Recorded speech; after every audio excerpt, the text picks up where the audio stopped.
Boa noite, sejam todos bem-vindos à comunidade Espírita Ramatiz. Para quem não me conhece, meu nome é Poliana, sou trabalhadora da casa e hoje vou ter o prazer de ficar com vocês aqui durante 40 minutos, trazendo um pouco dessa reflexão do estudo Caminho, Verdade e Vida, psicografia de Emmanuel através de Chico, por Cristo, capítulo 17.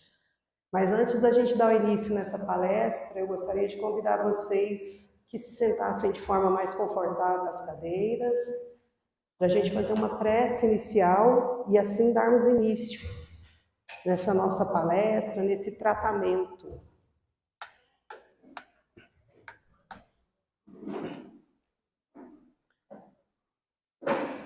Senhor Jesus, Pai de infinita bondade, ser conosco hoje e sempre. Nos edifica, ilumina o nosso caminho, nos faça compreender os seus ensinamentos.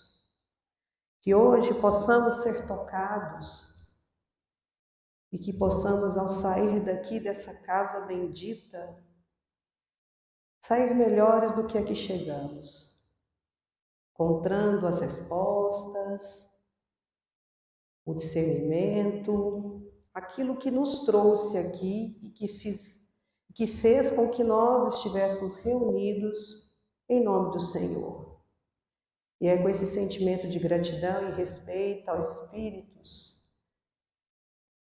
que nos auxiliam, ao mentor individual de cada um, a mestre Ramatiz, mentor desta casa, que eu peço licença para dar por iniciado os tratamentos dessa noite, e que assim seja.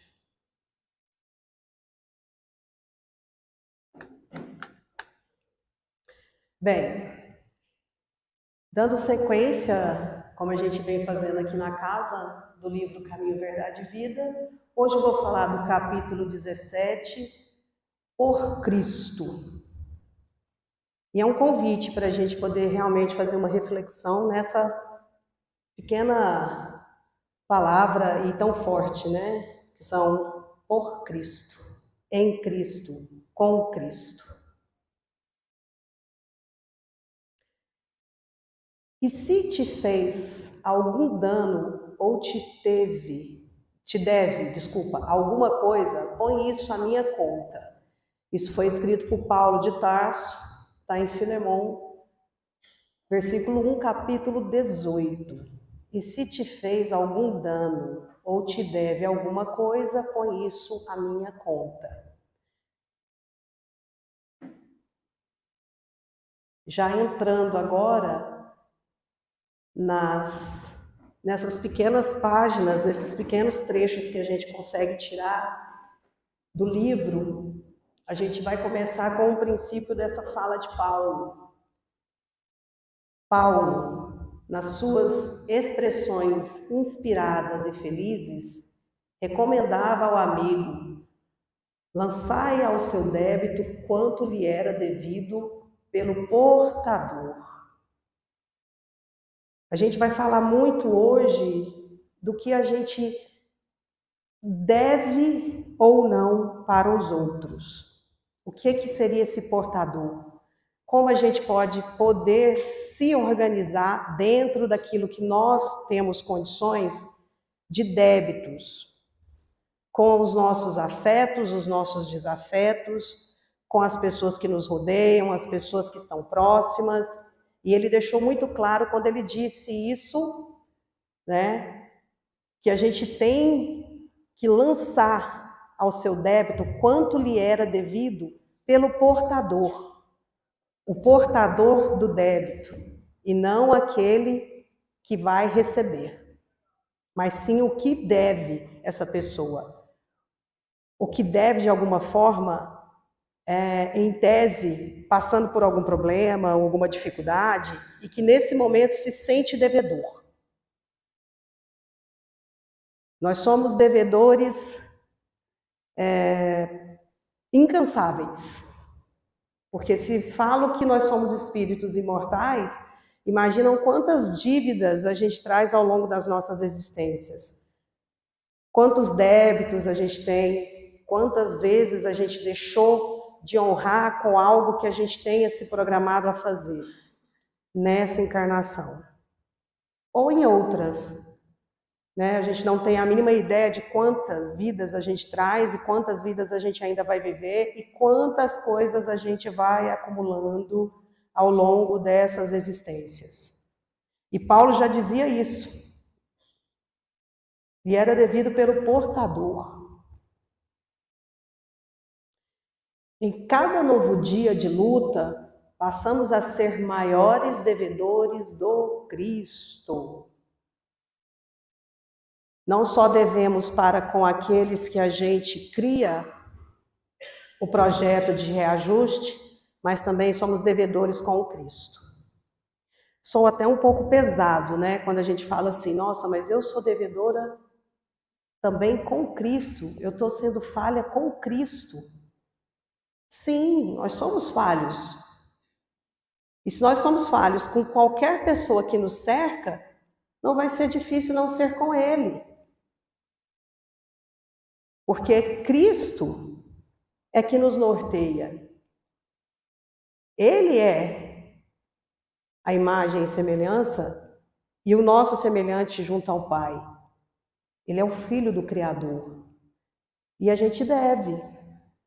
E a gente deve e vai acumulando dívidas, e um dia a gente ajusta, no outro a gente não consegue, e tá tudo certo. Não somos perfeitos. Não teríamos condições de ser perfeitos. A única referência de perfeição que eu tenho como base foi o nosso Mestre Jesus. E ele sabia que nós iríamos ter dificuldades para nos ajustarmos, foi capaz de passar por um longo percurso, né? Como eu já disse aqui em outras palestras até, para nos salvar e nos dar essa oportunidade de vivermos essas experiências que a gente vive hoje. E é por misericórdia, e é amor infinito, porque só Ele consegue amar por essência, por excelência. Nós ainda não temos essa condição de amar da mesma forma, de perdoar da mesma forma, mas Ele deixou esse legado que foi a lição do amor. Então, quando a gente se vê diante de alguma dificuldade, já trazendo um pouco mais para o nosso cotidiano, muitas e muitas vezes, aqueles desafetos que a gente encontra, as dificuldades que a gente encontra no outro, a gente está falando diretamente ou indiretamente e devendo para o Cristo. Porque se nós somos a imagem e semelhança dele, assim como ele é a imagem e semelhança do Pai, do Mestre, que é Deus, se eu vou agir de má fé, se eu vou ter uma conduta que não é legal, com um colega de trabalho, em casa, com as pessoas que me são colocadas como lição e como aprendizado no meu caminhar de evolução, diretamente ou indiretamente, nós estamos sim sendo devedores do Cristo. Porque a gente está falhando com os nossos iguais. Ele diz na Bíblia, e diz isso no Evangelho, segundo o Espiritismo, que nós somos todos filhos, e somos todos iguais, e somos todos irmãos. E isso indifere classe social, religião, credo. Somos todos iguais perante Deus. Não existe distinção. Para Ele, não. Para nós, ainda vivendo essa experiência na matéria, arraigados na matéria, em tudo que a matéria nos proporciona, nós temos dificuldades de entender isso. E eu me coloco em primeiro lugar.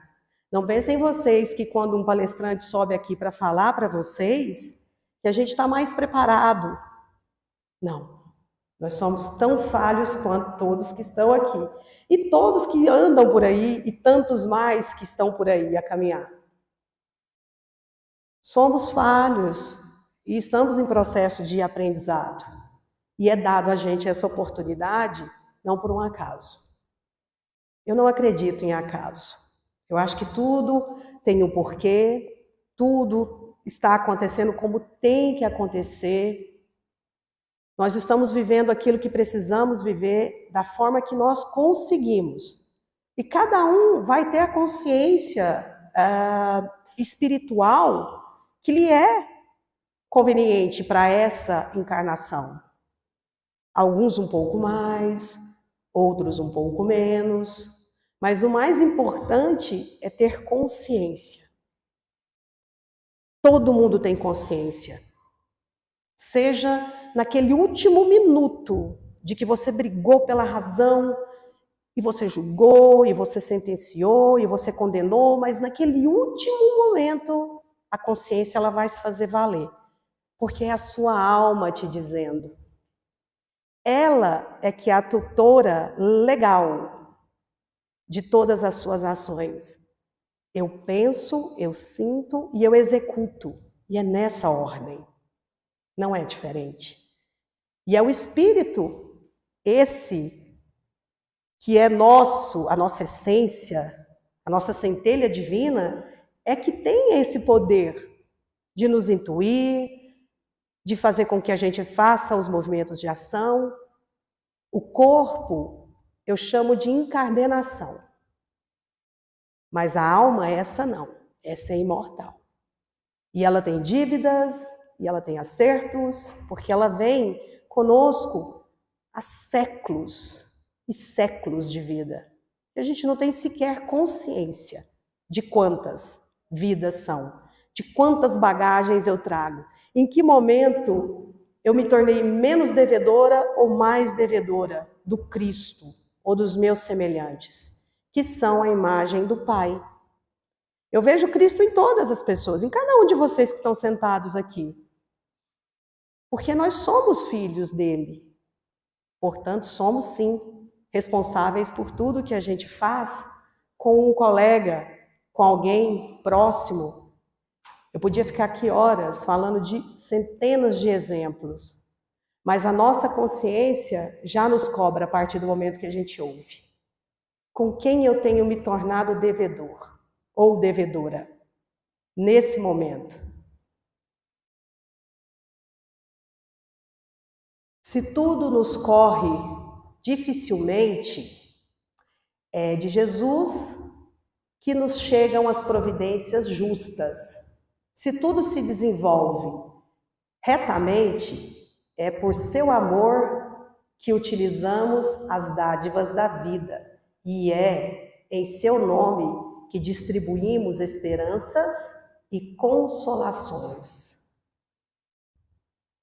Do mesmo modo que eu posso ser um espírito em ascensão de evolução com as minhas dívidas e com os meus débitos, eu também posso ter certeza que dentro da infinita bondade desse Pai, eu posso usar tudo aquilo que eu tenho de bom para auxiliar o outro, principalmente a mim mesma.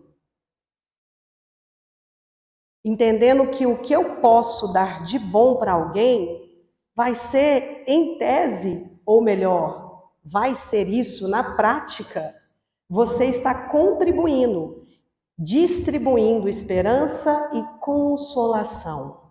E como eu posso fazer isso? Eu vou dar só um exemplo.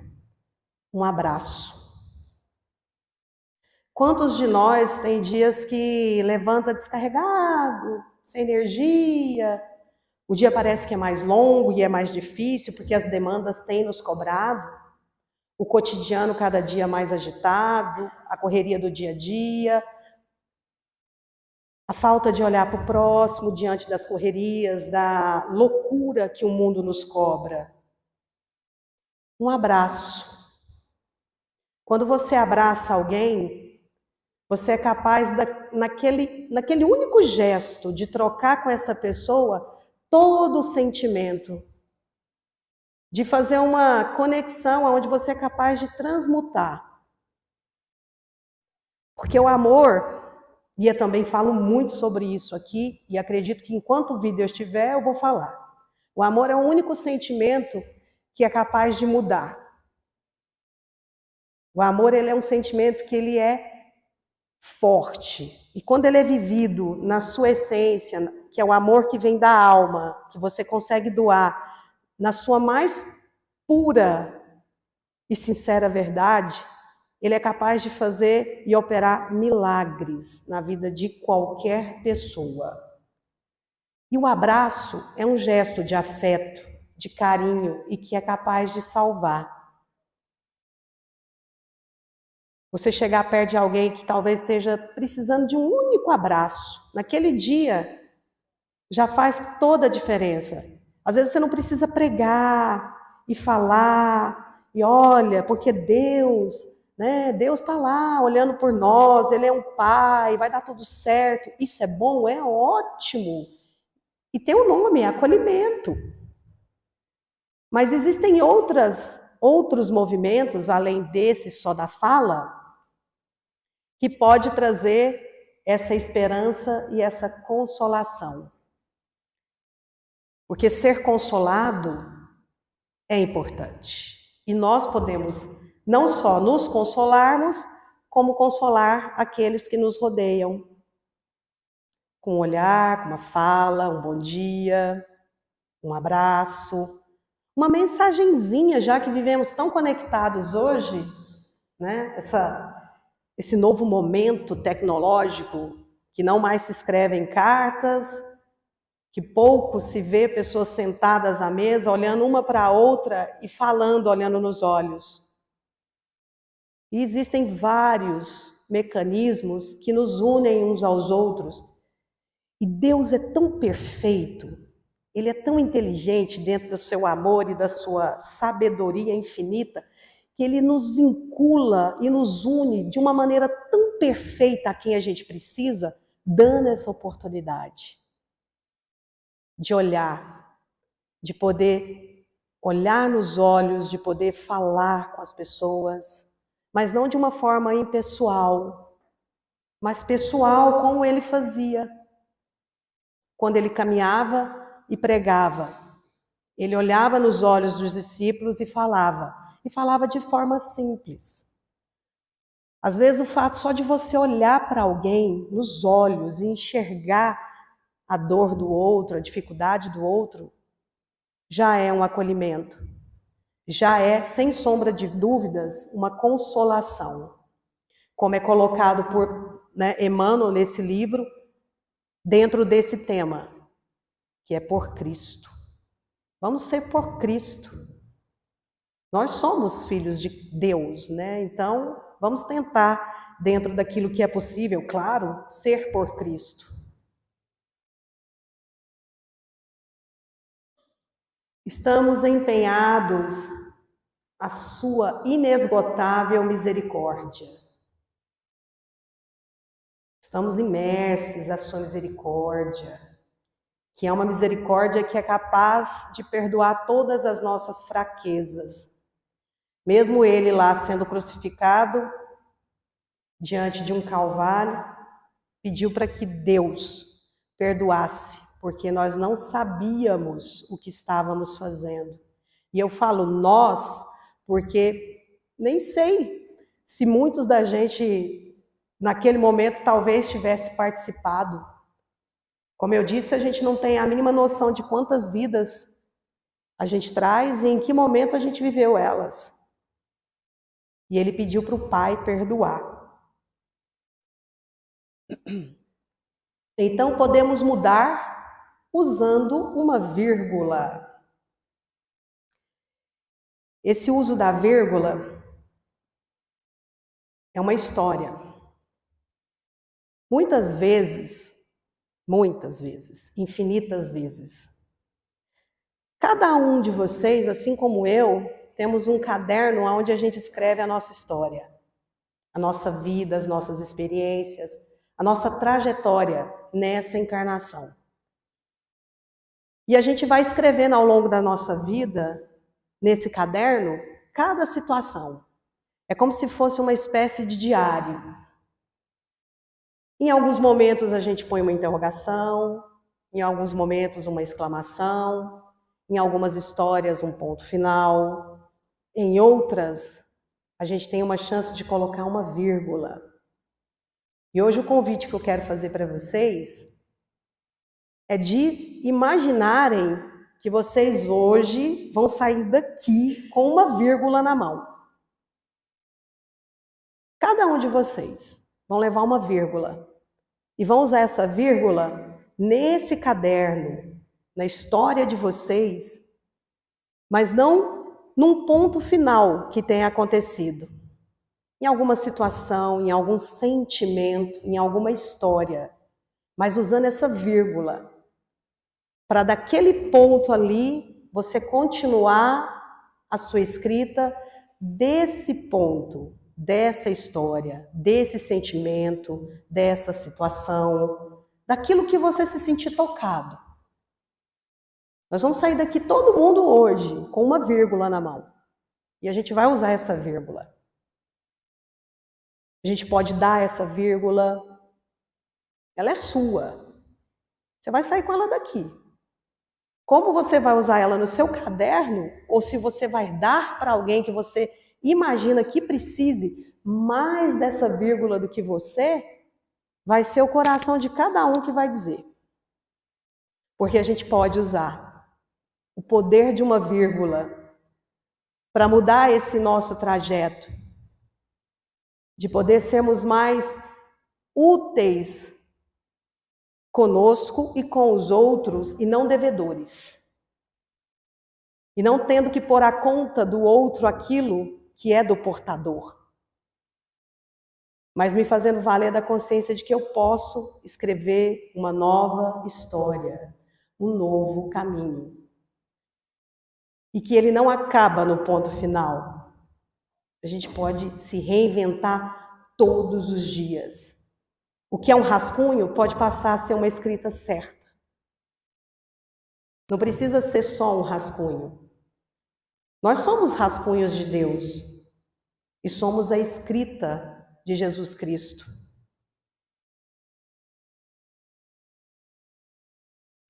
Ninguém tem o destino do sofrimento. Ele é o resultado da ação negativa, jamais a causa. A gente muitas vezes, e eu me coloco também em primeiro lugar, quando a gente passa por alguma dificuldade, alguma dor, a gente quer achar uma justificativa para a dor, para a dificuldade. Porque é mais fácil a gente não entender que talvez tudo aquilo que eu estou passando seja a soma de vários fatores. Se não os presentes, mas alguns que já passaram, ou alguns que no momento eu estou vivendo, ou em algum momento eu deixei ou fiz algo que possa fazer isso reverberar nesse momento e ser a causa. A questão de você ter a ação negativa em relação a tudo que acontece, a gente sempre vai querer justificar. E é normal. Nós somos humanos, somos espíritos errantes, brutos e ignorantes. Acreditem, nós estamos realmente num planeta escola, hospital, faculdade. É um planeta de observação, de crescimento, de evolução. A Terra é a nossa moradia em processo de experimentação. Nós somos testados o tempo todo. O tempo todo. E a gente precisa ser testado mesmo, para ter o discernimento de entender que nada, ninguém tem o destino do sofrimento. Ele é o resultado das nossas ações. É difícil entender que às vezes um enfermo, né, e existem percas que são muito difíceis, que a gente vê às vezes uma pessoa ao leito de um hospital e a gente imaginar, nossa, mas é sério que essa pessoa precisava passar por tudo isso para voltar para a pátria espiritual? Eu não tenho essa resposta absoluta para vocês. Porque assim como vocês, eu também sou falível a questionamentos e dores. Ser espírita não me torna a Mulher Maravilha, que não vai sentir falta na hora de despedir dos meus. Mas a compreensão acalma mais o meu coração. Não me faz mais forte, mas me faz ter mais compreensão de que existem dores e situações que são impostas a cada um de nós por causa ou efeito. Pode ser merecimento ou pode ser causa, porque muitas dessas situações a gente mesmo busca. Um exemplo, vício. Quem gosta de, às vezes, beber, fumar, ou alguém que a gente conhece, ou uma pessoa próxima, que seja dependente químico, e por aí vai. Mas é escolha, porque é livre-arbítrio. É difícil? É. Nós temos grupos aqui na casa que cuidam dessa questão de dependência química, por exemplo. Não é algo fácil. E muitas vezes tem muitas outras circunstâncias por trás de tudo isso. Mas ainda assim é o seu livre-arbítrio. E isso é dado a cada um de nós. Nós temos a oportunidade de escolher sofrer e aprender, ou não aprender e sofrer.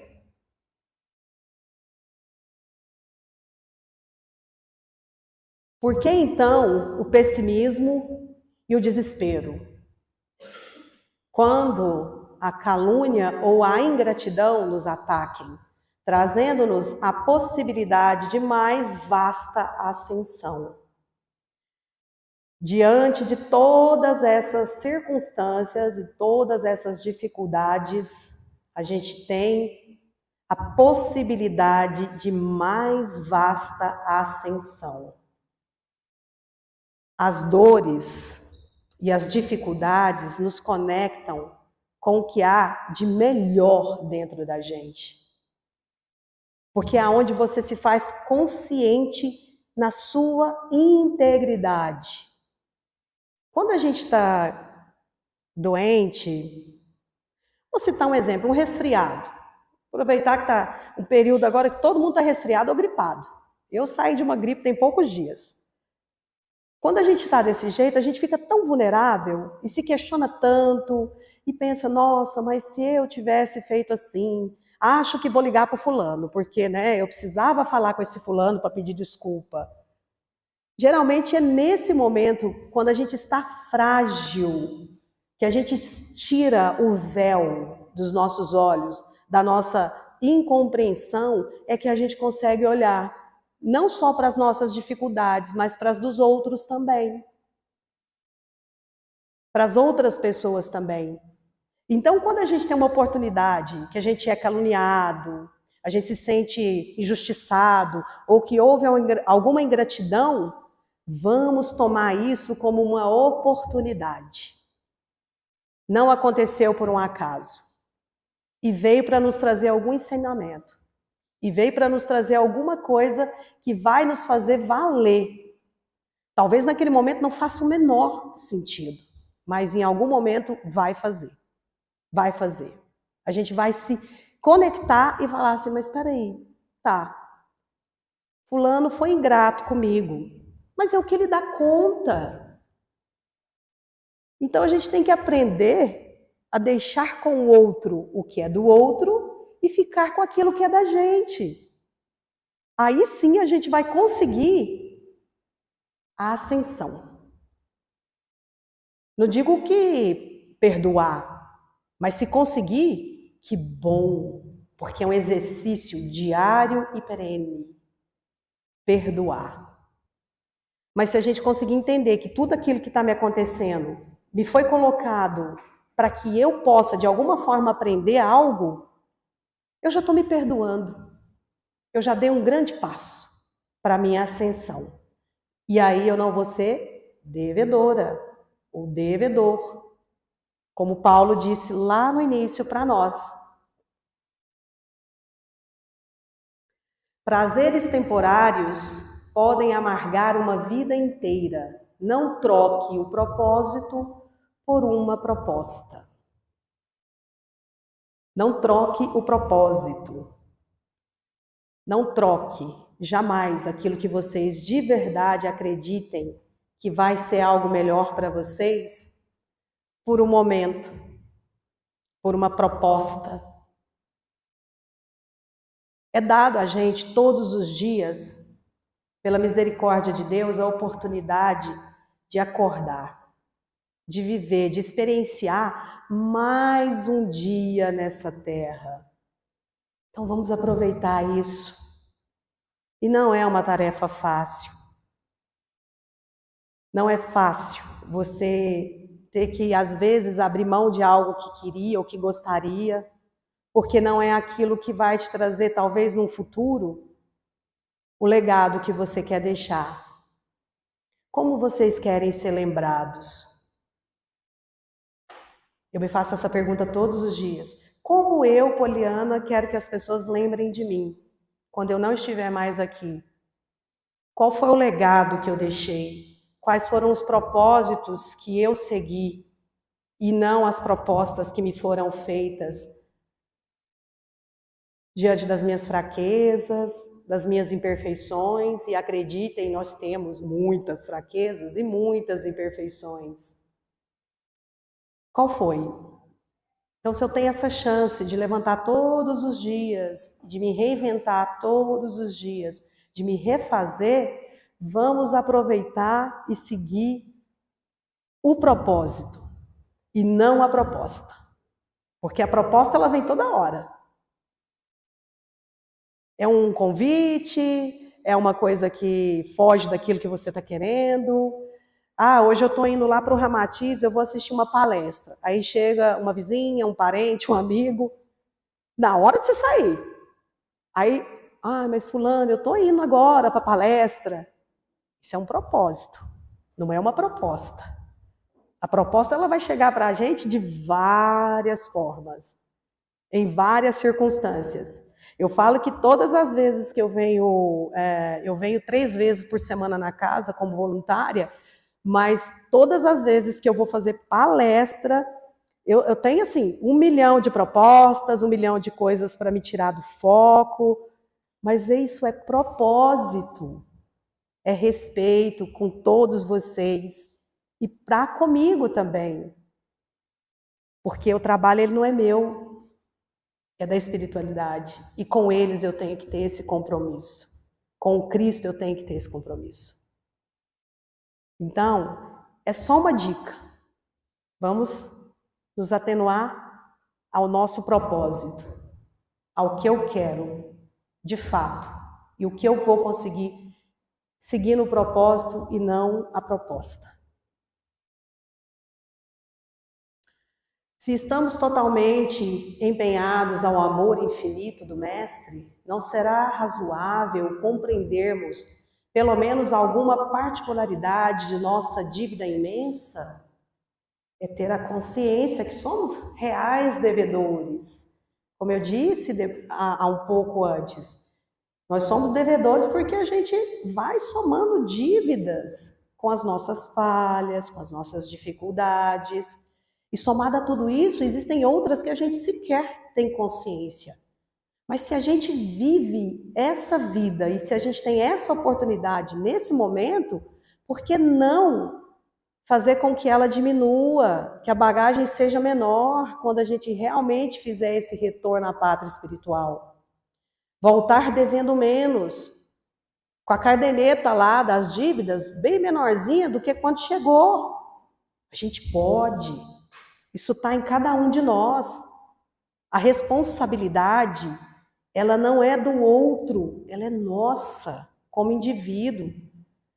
A gente vive a parte de amadurecimento espiritual, ele é individual, mas ele é vivido no coletivo. Não tem como aprender sozinho. A gente precisa de outras pessoas para que possamos experienciar essas vivências e assim aprender. E com isso, subtrair menos contas e menos dívidas e voltar com menos bagagem do que quando a gente chegou aqui. Porque nós fizemos esse acordo quando a gente volta, de como vamos viver, de que formas vamos viver, o que eu preciso ajustar, com quem eu preciso ajustar. Como eu disse, Deus, Jesus, ele nos vincula de uma forma tão absoluta que nós não vamos estar no lugar errado, com as pessoas erradas e no momento errado. Não existe acaso. E eu também não vou cansar de falar isso aqui para vocês. Tudo faz parte de uma programação reencarnatória. E nós somos pertencentes a essa parte da programação, do projeto e da execução desse projeto, chamado vida.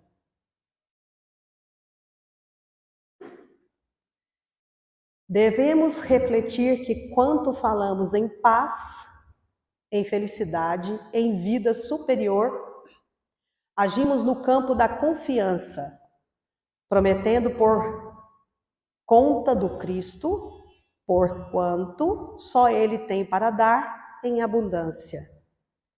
Quando a gente fala de felicidade e vida superior, e a busca incansável, incessantemente de felicidade, a felicidade, pelo menos para mim, e isso eu falo para vocês com a minha experiência, ela é feita de momentos, não é absoluta. Mas existem momentos que a gente consegue ser feliz. E é nesses momentos de felicidade que a gente pode aproveitar para se ajustar com as nossas dívidas, com os nossos devedores, entendendo que nesse momento, agindo dessa forma, a gente está conseguindo fazer esse trabalho de ser por Cristo.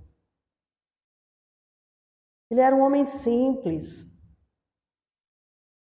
Foi criticado até por isso, porque muitos diziam que como ele podia ser o Messias, o tão anunciado Filho de Deus, sendo que ele não usava de roupas caras, de túnicas caras, ou comia em pratos e tomava da bebida em copos, né, com detalhes mais finos. Não, ele era simples. E ele falava para os simples, de forma simples, através de parábolas. Então, quando a gente pensa em por Cristo, e eu fiquei muito pensando nisso, a gente vai preparando as palestras e a gente vai estudando e vai tendo um certo norte em relação, né? Por Cristo, é em Cristo, é ser Cristo, é a unidade, é o Pai. E esse Pai é amoroso, e é benevolente, e é capaz de nos dar tantas chances de melhorarmos, de aprendermos, então que a gente possa se fazer valer dessas oportunidades. No cotidiano, como eu sempre trago também para as palestras, para o dia a dia, dentro daquilo que é razoável a cada um de nós. Porque a vida é essa escola. A vida é que nos proporciona a oportunidade de desenvolvimento. E a gente vai viver isso no coletivo, não é no individual. No individual sou eu com a minha consciência, com a minha centelha divina. Mas é com o próximo que eu posso angariar débitos ou adquirir contas. Então a gente pode fazer esse trabalho de todos os dias buscar entender que eu não quero mais ter na minha caderneta a soma de muitos débitos, mas que eu também não quero ter contas. Eu quero ter aquilo que eu consigo. E que seja o que eu consigo fazer e o que me é permitido. Mas se eu tiver consciência, isso vai me chegar de alguma forma. Esses são os livros que eu extraí um pouco do tema, né, dessa nossa conversa fraterna, dessa palestra, que é Caminho, Verdade e Vida, o Evangelho segundo o Espiritismo, Levantar e Seguir, que é do José Carlos de Luca, maravilhoso, um livro de cabeceira, O Médico Jesus. Todos esses livros nós temos aqui na livraria, caso vocês tenham interesse. Em especial, eu estou lendo agora esse aqui, é simplesmente fantástico.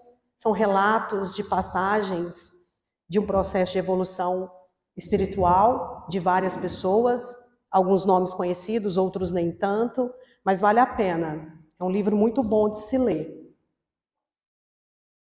E hoje o que eu queria trazer para vocês, e espero que eu tenha conseguido de alguma forma contribuir com cada um de vocês, era isso.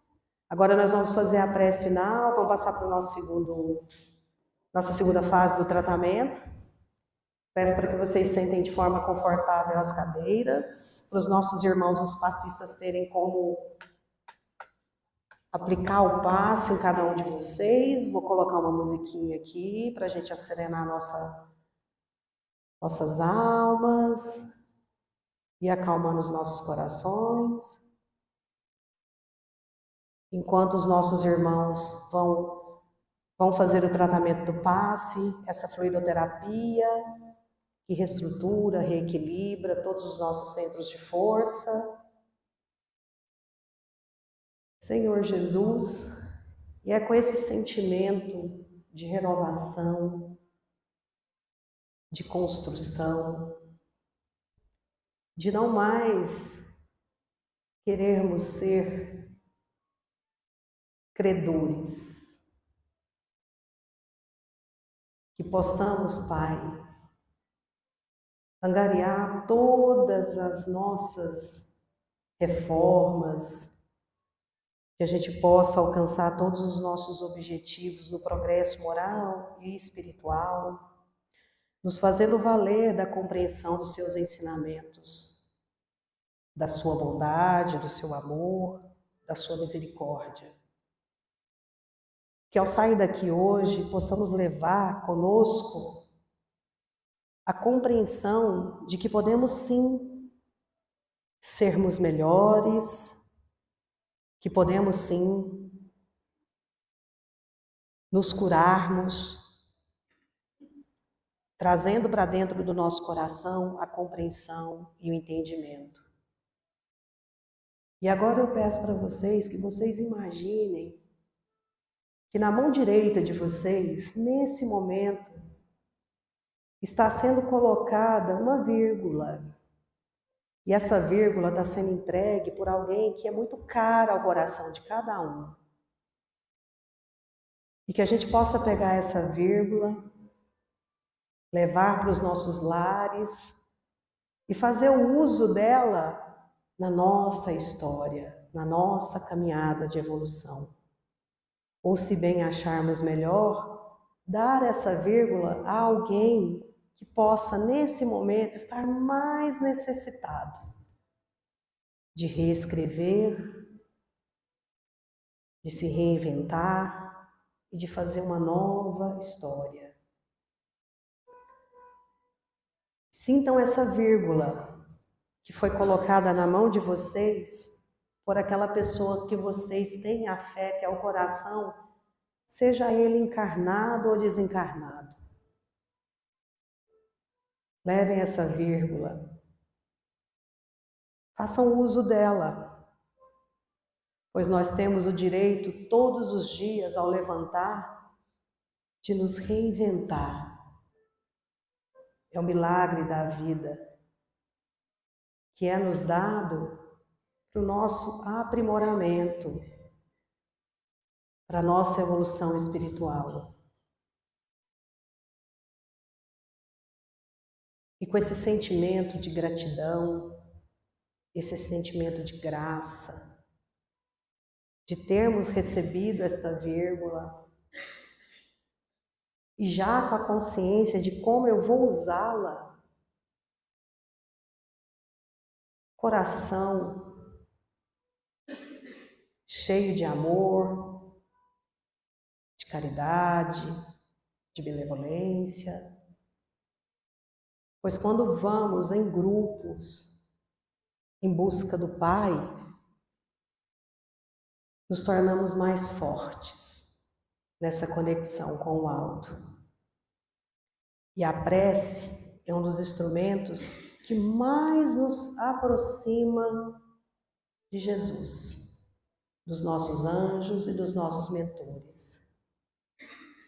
Então agora eu vou pedir para que vocês, junto comigo, façam a prece da nossa Mãe Santíssima, essa Mãe amorosa,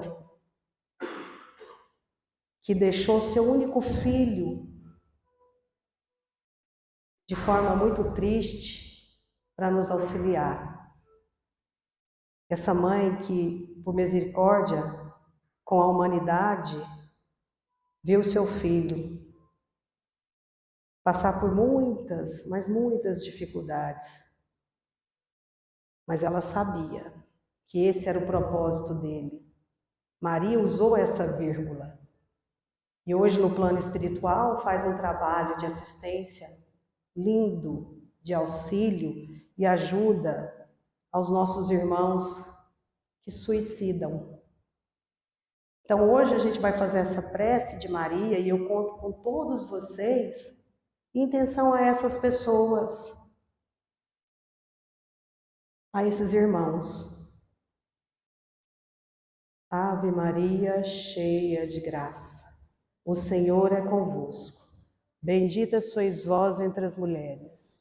Bendito é o fruto do vosso ventre, Jesus. Santa Maria, Mãe de Deus, rogai por nós, pecadores, agora e na hora de nossa morte. E que assim seja. Grata por essa oração coletiva com todos vocês, com essa energia que a gente sente quando nós estamos reunidos em prece. Quero agradecer a cada um pelo tempo aqui e espero que possa ter cooperado de alguma forma com cada um de vocês. Bom retorno à casa de vocês, uma boa semana e usem a vírgula que vocês ganharam aqui hoje. Grande abraço.